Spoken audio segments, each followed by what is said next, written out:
Good afternoon అండి. నిన్న మాకు రాయదుర్గం పోలీస్ స్టేషన్ నుంచి ఒక 0 ఎఫ్ఐఆర్ రావడం జరిగింది.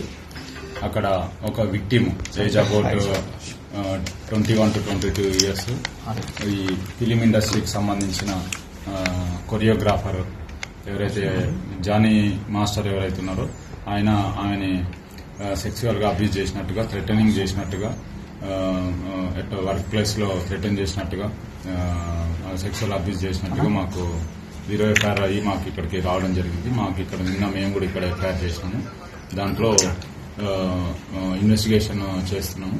యాజ్ పర్ ఇన్వెస్టిగేషన్ వచ్చిన ఎవిడెన్స్ ని బట్టి ఫర్దర్ గా ప్రొసీడ్ అవుతాము. దీంట్లో విక్టిమ్ ఎవరైతే ఉన్నారో విక్టిమ్ ఎగ్జామిన్ చేయాల్సి ఉంది, ఎవిడెన్స్ కలెక్ట్ చేయాల్సి ఉంది. As per evidence collected evidence further investigation proceed అవుతాము. అదే వర్క్ ప్లేస్ లో సో సెక్సువల్ అబ్యూజ్ చేసినట్టుగా, తర్వాత థ్రెటన్ చేసినట్టుగా కంప్లైంట్ ఇవ్వడం జరిగింది. దాన్ని బేస్ చేసుకుని మేము ఇన్వెస్టిగేషన్ చేస్తాం. మీరు సంప్రదించే ప్రయత్నం చేస్తారా అటు జానీ మాస్టర్ కానీ, లేకపోతే యువతి స్టేట్మెంట్ ఏమైనా రికార్డ్ చేస్తాం? అది ఇన్వెస్టిగేషన్ లో భాగంగా చేస్తాం. ముందుగా ఎవిడెన్స్ కలెక్ట్ చేసుకుని ఆ ఎవిడెన్స్ బేస్ చేసుకుని ఏముందో ఫర్దర్ గా ప్రొసీడ్ అవుతాం. జానీ మాస్టర్ కాంటాక్ట్ చేసే ప్రయత్నం చేస్తాం? లేదు, ముందు మేము ఒక ఎవిడెన్స్ కావాలి కదా. విక్టిమ్ ఇచ్చే ఎవిడెన్స్ ని బట్టి, ఆమె స్టేట్మెంట్ ని బట్టి ఏమైంది అంటే చూస్తాం.